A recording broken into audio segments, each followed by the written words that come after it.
మావిగన్ పేరుతో ప్రజలను మోసం చేయడానికి జగన్మోహన్ రెడ్డి ప్రయత్నం చేస్తున్నారని టీడీపీ జిల్లా అధ్యక్షులు పిల్లి మాణిక్యారావు పేర్కొన్నారు. ఈ సందర్భంగా జిల్లా తెలుగుదేశం పార్టీ కార్యాలయంలో ఏర్పాటు చేసిన మీడియా సమావేశంలో ఆయన మాట్లాడుతూ సిద్ధాంతం, నిబద్ధత లేని పార్టీ వైసీపీ పార్టీ అని అన్నారు.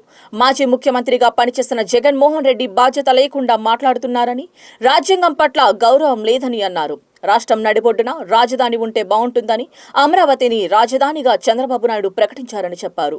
2019 ఎన్నికలకు ముందు అమరావతి రాజధానికి కట్టుబడి ఉన్నానని జగన్ చెప్పారని గుర్తు చేశారు.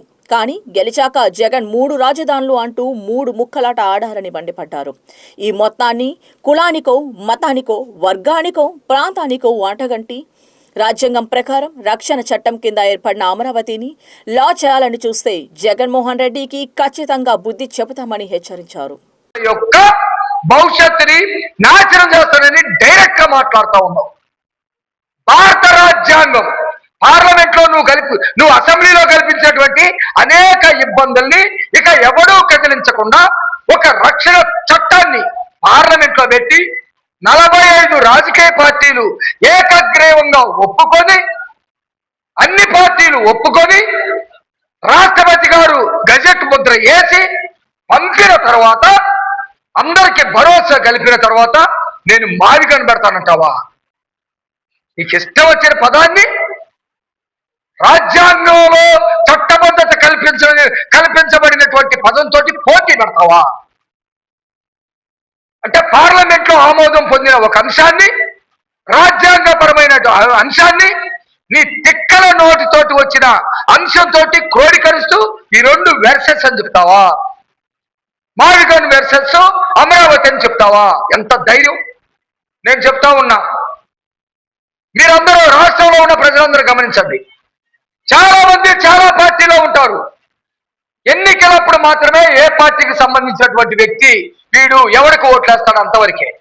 ఆ తర్వాత ఆంధ్రప్రదేశ్ లో ఉన్న 5 కోట్ల జనాభా ఆంధ్రప్రదేశ్ సంపద. దానిలో మహిళలు కానీ, పురుషులు కానీ, విద్యార్థులు కానీ, యువత కానీ, ఇది ఆంధ్రప్రదేశ్ సంపద.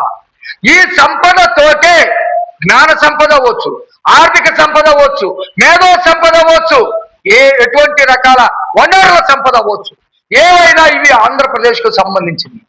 ఇంత సంపదని కూడగట్టి అభివృద్ధి పదంలో రాష్ట్రాన్ని నడిపిస్తూ, సంక్షేమాన్ని సక్రమంగా నడిపిస్తూ, యువతలో ఒక భరోసాని కల్పిస్తూ, వ్యవస్థల మొత్తాన్ని ఒక గాడిలోకి తీసుకొచ్చి చట్టబద్ధత చేస్తే పిచ్చి పిచ్చి కోతలు కోస్తా ఉంటావా?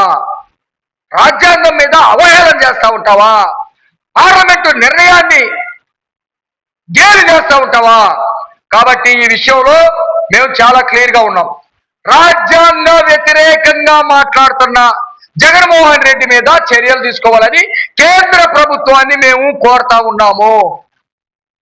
పార్లమెంట్ లో ఆమోదం అయిన తర్వాత నేను తీసేస్తానని మాట్లాడుతూ ఉంటే కేంద్రం చూస్తూ ఉంటే ఎట్లా? రేపొద్దున ఇంకొకటి వచ్చేసి నేను ఢిల్లీ రాజధాని మార్చేస్తానని అంటే సరిపోయిద్దా? లేకపోతే ప్రధానమంత్రి కాదు, ఇక్కడ దేశాధ్యక్షుడు ఉంటాడు భారతదేశానికి రేపటి నుంచి అంటే సరిపోయిద్దా? రాజ్యాంగం మీద మాట్లాడొచ్చా? ఆనాడు చట్టాల మీద వ్యవస్థల మీద చేయొచ్చా? కాబట్టి ప్రజలందరూ కూడా వీటిని గమనించాలని చెప్పేసి నేను కోరుతా ఉన్నాను. వైసీపీ ఆంధ్రప్రదేశ్ లో అరాచకాలు సృష్టించడం కోసం ప్రయత్నం చేస్తా ఉంది. దీని వెనక కొట్టుకు చావాలని చెప్పేసి చేస్తా ఉంది.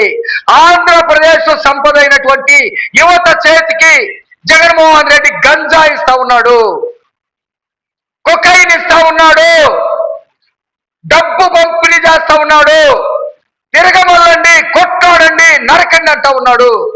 నేను అమరావతి రైతుల మీద గదే కదా చేశాడు.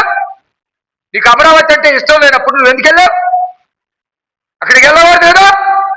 ఓకే, వెళ్ళాలనుకున్నప్పుడు వాళ్ళ డిమాండ్ని నువ్వు స్వాగతించాలి కదా? నువ్వు అధికారంలో ఉన్నప్పుడు ఏ రోజైనా రైతులు పిలిచావా? పోరాటం చేసేవాళ్ళని గౌరవించావా? వాళ్ళ ఉద్యమాలకి విలువిచ్చావా? ఒళ్ళు దగ్గర పెట్టుకో జగన్మోహన్ రెడ్డి. చాలా సీరియస్ విషయం. రాష్ట్రంలో నువ్వు అలజడులు సృష్టించాలని చూస్తా ఉన్నావు, రెచ్చగొట్టాలని చూస్తా ఉన్నావు, రాజ్యాంగాన్ని అవహేళన చేస్తా ఉన్నావు. ఇది మార్చుకోకపోతే మాత్రం ప్రజలు నిన్ను రాళ్లతోటి తరిమి తరిమి కొట్టేటువంటి రోజులు త్వరలోనే వస్తాయని చెప్పేసి వీటినేటిని కూడా ఎవరు పట్టించుకోవాల్సినటువంటి అవసరం లేదు.